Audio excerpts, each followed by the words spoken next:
A população não demandou, em certa medida, ou em síntese, um gesto dos governos?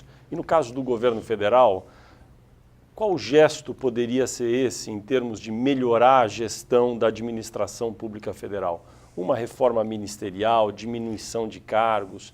Que sinal o governo federal poderia dar para a população? Eu acho que é um consenso hoje na questão que você coloca, que é o número exagerado de ministérios, 40 ministérios, 41 ministérios. 39. 39 ministérios, e eu acho que é uma coisa que demandaria talvez um enxugamento dessa máquina. Não é questão, como disse o Mercadante, de que vai ter uma redução significativa de recursos, mas é uma questão simbólica de mostrar, portanto, reduzir essa máquina administrativa.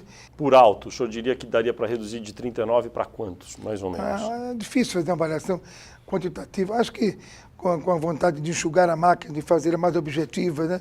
Fazer uma reforma, acho que em torno de 25 ministérios seria no tamanho do Brasil. Você acha que poderia objetivamente ser quando? Agora, julho, agosto, setembro, já? O senhor diz quando? Aí a cargo da Presidente da República, somente ela pode fazer essa avaliação, mas eu acho que o mês de setembro poderia, na volta aí do Poder Legislativo, volta do recesso. O senhor diria que essa posição hoje ela é majoritária no seu partido, o PMDB? Acredito.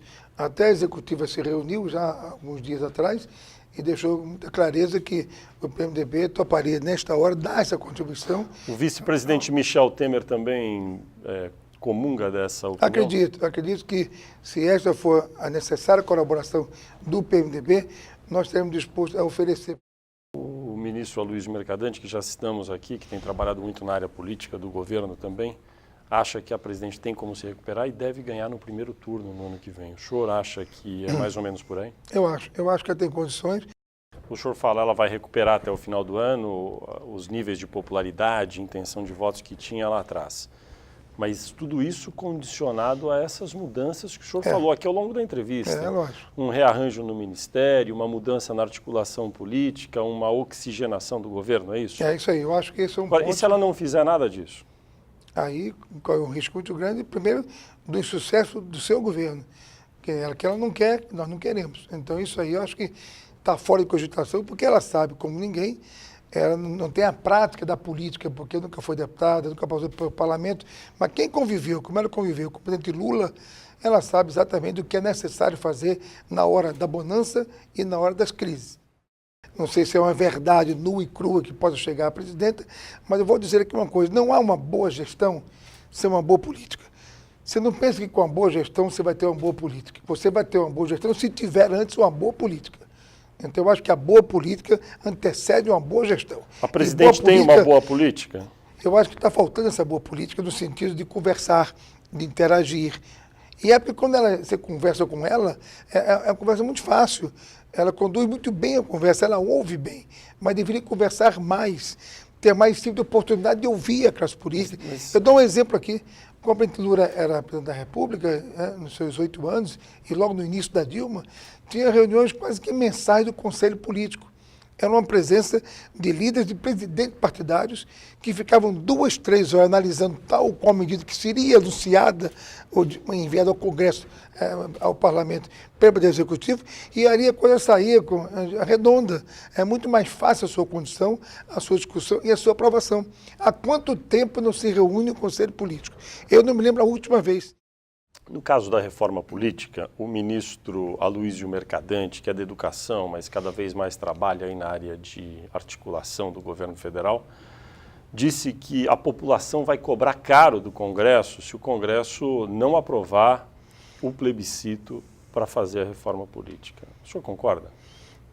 Eu acho que vai cobrar caro, apenas esqueceu o Mercadante, com quem eu respeito muito, porque não é apenas ministro do governo, ele é senador da República, então ele sabe os dois lados dessa faceta, vai cobrar caro do Executivo também, vai cobrar caro do Legislativo, do Executivo, Federal, Estadual.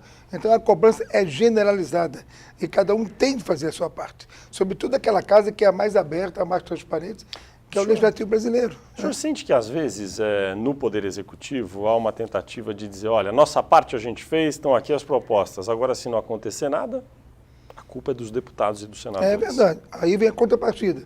Então nós queremos fazer a nossa parte para atender as demandas na saúde, na mobilidade, na segurança, na educação, mas peraí, não pode fazer porque cadê a fonte de recursos? Não pode fazer porque não tem como pagar, não pode fazer porque não tem como custear.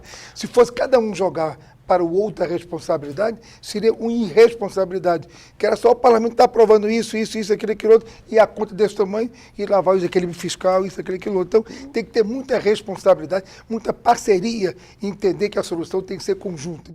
O senhor acha que o procedimento atual do uso por autoridades de jatos da FAB é o melhor ou deve ser melhorado?